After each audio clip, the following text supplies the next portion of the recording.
बच्चों को असली ज़िंदगी के लिए तैयार करता है। मेरे मम्मी डैडी कहते थे, मेहनत से पढ़ो और अच्छे नंबर लाओ, क्योंकि ऐसा करोगे तो एक अच्छी तनख्वाह वाली नौकरी मिल जाएगी। उनके जीवन का लक्ष्य यही था कि मेरी बड़ी बहन और मेरी कॉलेज की शिक्षा पूरी हो जाए। उनका मानना था कि पूरी हो जाए तो हम जिंदगी में ज़्यादा कामयाब हो सकेंगे। जब मैंने 1976 में अपना डिप्लोमा हासिल किया, मैं फ्लोरिडा स्टेट यूनिवर्सिटी में अकाउंटिंग में आंसर के साथ ग्रेजुएट हुई और अपनी कक्षा में काफ़ी उच्च स्थान प्राप्त किया। मेरे मम्मी डैडी का लक्ष्य यही था कि उनकी ज़िंदगी सबसे बड़ी उपलब्धि थी। मास्टर प्लान के हिसाब से मुझे एक दिन बिग 8 अकाउंट फर्म में नौकरी भी मिल गई। अब मुझे उम्मीद थी एक लंबे करियर और कम उम्र से रिटायरमेंट की। मेरे पति माइकल भी इसी रास्ते पर चले थे। हम दोनों ही बहुत मेहनती परिवार से आए थे, जो बहुत अमीर नहीं थे। माइकल ने आंसर के साथ ग्रेजुएट भी किया था, एक बार नहीं बल्कि 2 बार। पहली बार इंजीनियर के रूप में और फिर लॉ स्कूल से। उन्हें जल्दी ही पैलेट लॉ में विशेषज्ञता रखने वाली वाशिंगटन सीसीटीवी यानी डीसी की एक मान ली लॉ फर्म में नौकरी मिल गई और इस तरह उनका भविष्य भी सुनहरा लगने लगा। उनके करियर का नक्शा साफ था और यह बात तय थी कि वह भी उनकी रिटायर हो सकेंगे। हालांकि हम दोनों ही अपने करियर में सफल रहे, परंतु हम जो सोचते थे हमारे साथ ठीक वैसा ही नहीं हुआ। हमने कई बार नौकरियां बदली, हालांकि पर हमारी वाली नौकरी बदलने के कारण सही थे, परंतु हमारे लिए किसी ने भी पेंशन योजना में निवेश नहीं किया। हमारे रिटायरमेंट फंड हमारे खुद के लगाए पैसों से ही बढ़ रहे हैं। हमारी शादी बहुत सफल रही और हमारे 3 बच्चे हैं। उनमें से 2 कॉलेज में हैं और तीसरा अभी हाई स्कूल में ही है। हमने अपने तीनों बच्चों से सबसे अच्छी शिक्षा दिलवाने में बहुत सा पैसा लगाया। 1996 में एक दिन मेरा बेटा स्कूल से घर लौटा। स्कूल में उसका मोहभंग हो गया था। वह पढ़ाई से कुछ ऊब चुका था। मैं उन विषयों को पढ़ने में इतना ज़्यादा समय बर्बाद क्यों करूं, जो आलस जिंदगी में मेरे कभी काम का नहीं आएगा। उसने विरोध किया। बिना सोचे विचारे ही मैंने जवाब दिया, क्योंकि अगर तुम्हारे अच्छे नंबर नहीं आए तो तुम कॉलेज नहीं जाओगे, चाहे मैं कॉलेज जाऊं या ना जाऊं। उनसे जवाब दिया, मैं अमीर होकर दिखाऊंगा। तुम कोई अच्छी नौकरी नहीं मिलेगी। मैं एक माँ की तरह चिंतित और आचिंतित होकर कहा, बिना अच्छी नौकरी के तुम किस तरह अमीर बनने के सपने देख सकोगे। मेरे बेटे ने मुस्कुराकर अपने सिर को बोरियत भंदे अंदाज में हिलाया। हम यह चर्चा पहले भी कई बार कर चुके थे। उसने अपने सिर को झुकाया और अपनी आंखों घुमाने लगा। मेरी समझदारी भरी सलाह एक बार फिर उसके कानों में भीतर नहीं हुई थी। हालांकि वह स्मार्ट और प्रबल इच्छा शक्ति वाला युवक था, परंतु वह नम्र और शीलता भी था। मम्मी उनसे बोलना शुरू किया और भाषण सुनने की बारी अब मेरी थी। समय के साथ साथ चलिए, अपने चारों तरफ देखिए, सबसे अमीर लोग अपनी शिक्षा के कारण इतने अमीर नहीं बने हैं। माइकल जॉर्डन और मैडोना को देखिए, जहाँ तक कि बीच में ही हार्वर्ड छोड़ने वाले बिल गेट्स माइक्रोसॉफ्ट कायम किया। आज वे अमेरिका के सबसे अमीर व्यक्ति हैं और अभी उनकी उम्र भी 30 से 40 के बीच है। और बेसबॉल पिचर के बारे में तो आपने सुना ही होगा, जो हर साल $40 लाख से ज़्यादा कमाता है, जबकि उस पर दिमागी तौर पर कमजोर होने वाली लेबर हुआ लगा था। हम दोनों काफ़ी समय तक चुप रहे। अब यह मेरी समझ में आने लगा कि मैं अपने बच्चों को वही सलाह दे रही थी जो मेरे माता पिता ने मुझे दी थी। हमारे चारों तरफ की दुनिया बदल रही थी, परंतु हमारी सलाह नहीं बदली थी।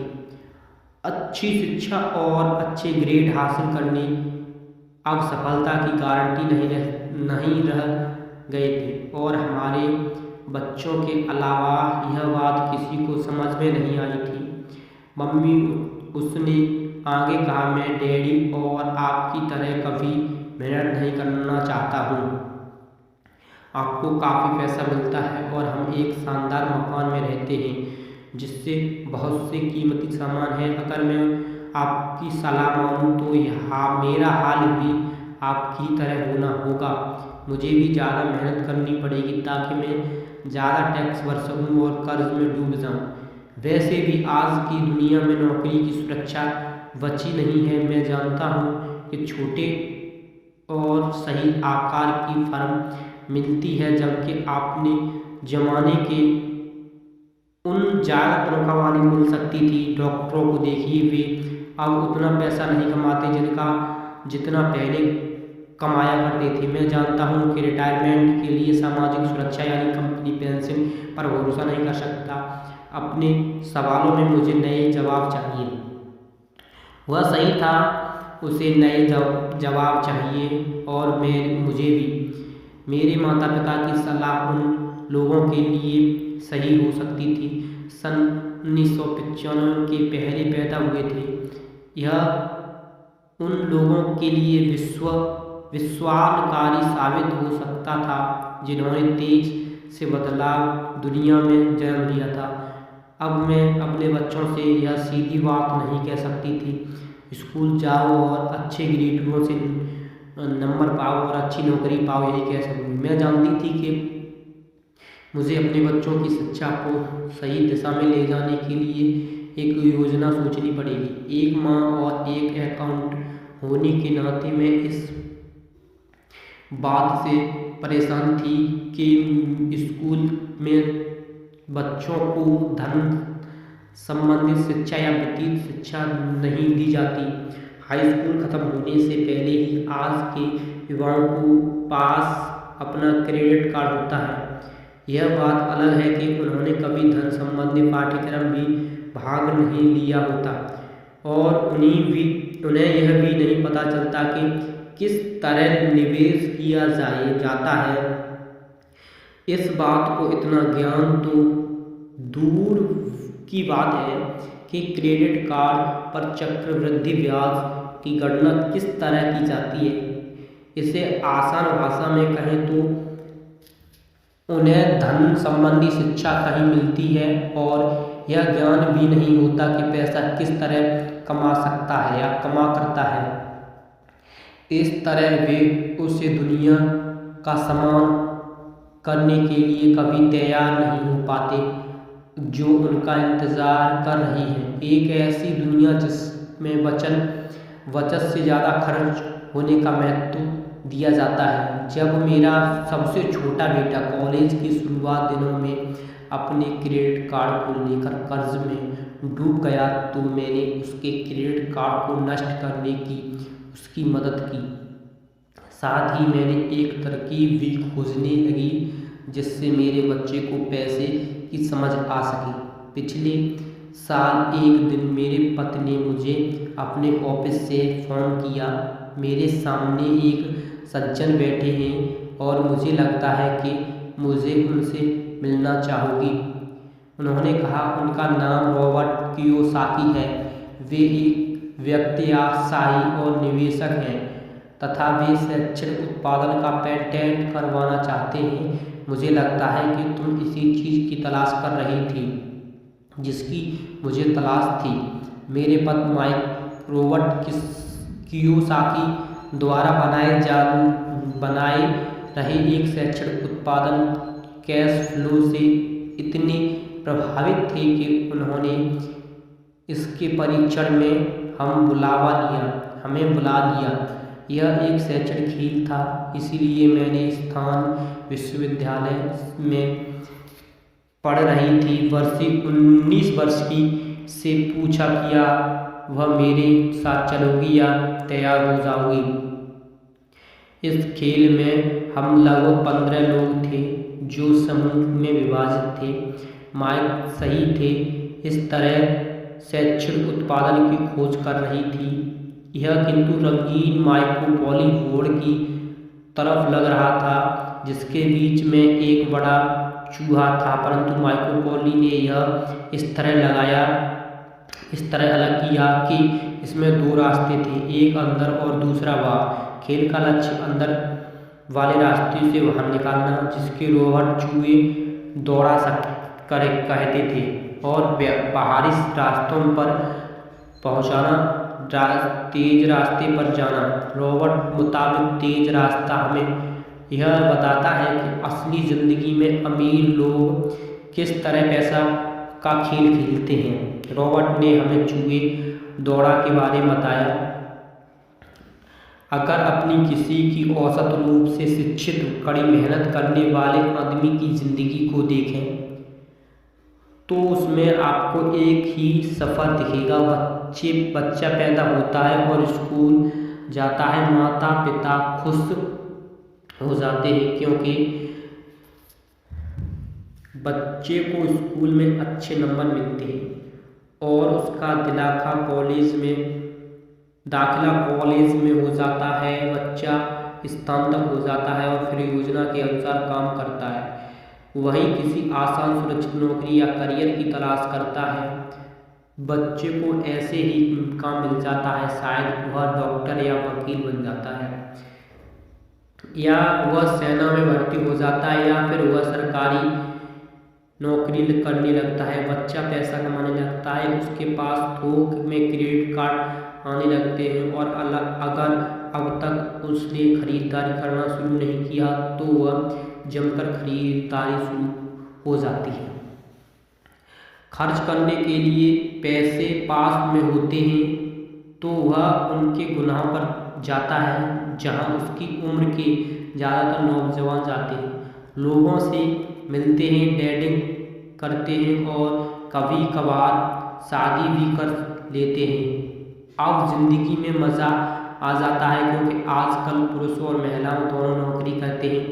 2 तनख्वाहों बहुत खुद लगनी है, पत्नी दोनों को लगभग कि उनकी ज़िंदगी सफल हो गई हो। अब उन्हें अपना भविष्य सुनहरा नजर आता है। अब वे घर, कार, टेलीविज़न खरीदने का फैसला करते हैं, छुट्टी मनाने कहीं चले जाते हैं, और उनके बच्चे हो जाते हैं। बच्चों के साथ उन्हें खर्चे भी बढ़ जाते हैं। खुशहाल पति पत्नी सोचते हैं कि ज़्यादा पैसा कमाने के लिए अब नहीं ज़्यादा मेहनत करनी चाहिए। करियर अब उनके लिए पहले जैसा मायने रखता है। वे अपने काम में ज़्यादा मेहनत करने लगते हैं ताकि उन्हें प्रमोशन मिल जाए, उनकी तनख्वाह बढ़ जाए। तनख्वाह बढ़ती है और उसके साथ ही दूसरा बच्चा पैदा हो जाता है। अब उन्हें एक बड़े घर की ज़रूरत महसूस होती है। वे नौकरी में और ज़्यादा मेहनत करने लगते हैं, बेहतर कर्मचारी बन जाते हैं और ज़्यादा मन लगाकर काम करने लगते हैं। ज़्यादा पैसा हासिल करने के लिए वे एक बार फिर किसी स्कूल में जाते हैं ताकि वे ज़्यादा पैसा कमा सकें। हो सकता है कि वे दूसरा काम भी खोज लें। उनकी आमदनी बढ़ जाती है, परंतु उस आमदनी पर उन्हें इनकम टैक्स भी चुकाना पड़ता है। यही नहीं, इन्होंने तो बड़ा घर खरीदा है, उस पर भी टैक्स देना होता है। इसके अलावा उन्हें सामाजिक सुरक्षा का टैक्स तो चुकाना ही है। इसी तरह बहुत से टैक्स चुका चुकाते उनकी तो तनख्वाह चुक जाती है। वे अपनी बहुत तनख्वाह लेकर घर जाते हैं और हैरान होते हैं कि इतना सारा पैसा आखिर कहाँ चला जाता है। भविष्य के लिए बचत के हिसाब से वे कुछ म्यूचुअल फंड भी खरीद लेते हैं और अपने क्रेडिट कार्ड से घर का किराना खरीद लेते हैं। उनके बच्चों की उम्र अब 5 से 6 साल हो जाती है। यह चिंता भी उन्हें सताने लगती है। बच्चों को कॉलेज की शिक्षा के लिए भी बहुत ज़रूरत है। इसके साथ उन्हें अपने रिटायरमेंट के लिए पैसा बचाने के लिए चिंता भी सताने लगती है। 35 साल पहले बहुत ही खुशहाल दंपति अब अपनी नौकरी के बारे में दिन जुआ दौड़ में फंसकर बिताते हैं।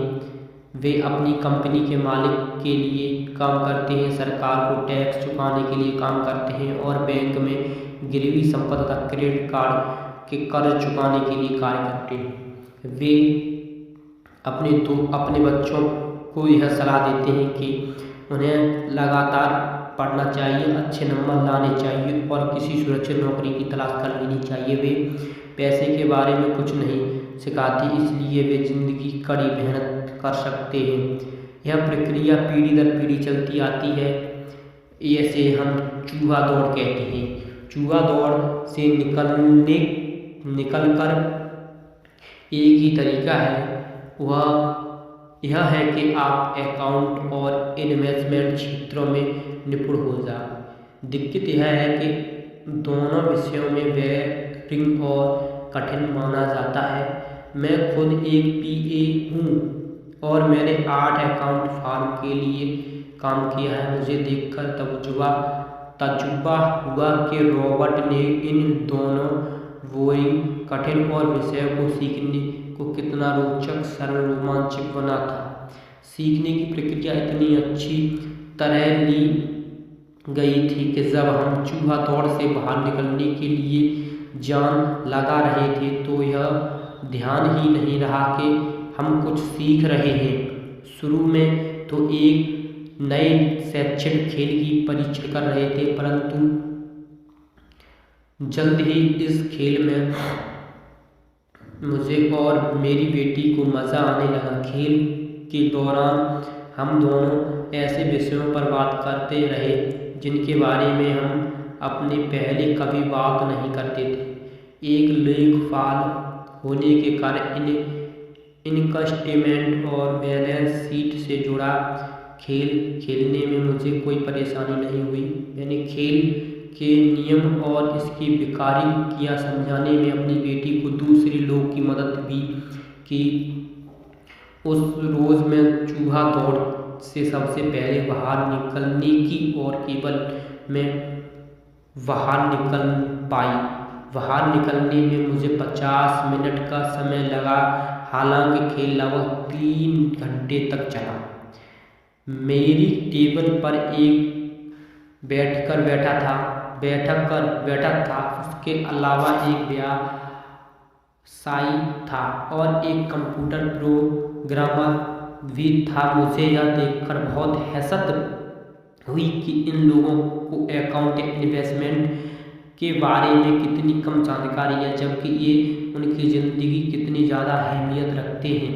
मेरे मन में यह सवाल भी उठ रहा था कि वे असल ज़िंदगी में अपने पैसे थैले के कायबोर को पैसे संभाले होंगे। यह समझ सकती थी कि मैं 19 साल की बेटी क्योंकि नहीं समझ सकती, पर ये लोग उससे दुगनी उम्र के थे। उन्हें ये बात समझ में नहीं आनी चाहिए। चूहा दौड़ से बाहर निकलने के बाद मैं 2 घंटे तक अपनी बेटी और इन शिक्षित अमीर वयस्कों को फांसा फेंकते और अपना बाजार फैलाते देखती रही। हालांकि मैं बहुत खुश थी कि वे लोग कुछ नया सीख रहे थे, लेकिन मैं इस बात से बहुत परेशान और विचलित थी कि वयस्क लोग सामान्य अकाउंट में इन्वेस्टमेंट और मूलभूत बिंदुओं के बारे में कितना कम जानते हैं। उन्हें अपना इन्वेस्टमेंट और अपनी बैलेंस शीट की आपसी संबंध समझने के लिए बहुत समय लगा। अपनी संपत्ति खरीदते और बेचते समय उन्हें ध्यान नहीं आ रहा था कि हर सौदे से उनकी महीने की आमदनी पर असर पड़ सकता है। मैंने सोचा असली ज़िंदगी में ऐसे करोड़ों लोग हो जो पैसे के लिए सिर्फ इसलिए परेशान हो सके क्योंकि उन्होंने ये दोनों विषय कभी नहीं दौड़े, यानी ये दोनों विषय उन्होंने कभी नहीं पढ़े। मैंने यह मन में सोचा, भगवान का शुक्र है कि हमें मज़ा आ रहा है और हमारा दूसरा यानी खेल लक्ष्य में जीतना है। जब खेल खत्म हो गया तो रॉबर्ट ने हमें 15 मिनट तक कैश फ्लो पर चर्चा करने और इसकी समझ दिखाने के लिए कुछ समझाया। मेरी टेबल पर बैठा वयस्क खुश नहीं था, उसे खेल पसंद नहीं आया, यानी उसे खेल पसंद नहीं आ रहा था। मुझे यह सब जानने की कोई ज़रूरत नहीं थी। उसने जोर से कहा, मेरे पास इसके लिए अकाउंट बैठकर और वकील हैं। जब यह सब मालूम है, इससे आगे हम अगली वीडियो में डिस्कस करेंगे। जय हिंद, जय भारत।